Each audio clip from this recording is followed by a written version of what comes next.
masaya po ako kasi panibagong improvement na naman po ito. Hindi na naman tayo magre-rely ulit sa beep card. Marami na pong options tayong mga commuter po. Pwede na rin yung Google Pay, mga card, and RCBC. So hopefully maraming masave akong time dahil marami ng options yung mga commuter.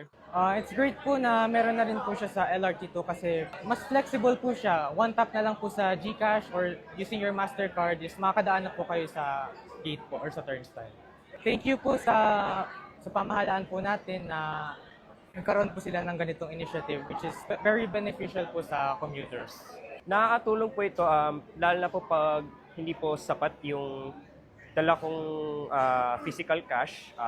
Kapag may ready naman po ako na cash sa bank account ko po or sa e-money accounts ko po, pwede po ako dumiretso ng cashless nang hindi na po ipila. Commendable po yung ginawa ng pamahalaan. Hopefully po, mas lalo po nating ma-streamline, maging seamless po sa lahat po ng railway lines at transportation modes para mas mapaigting po natin yung cashless system.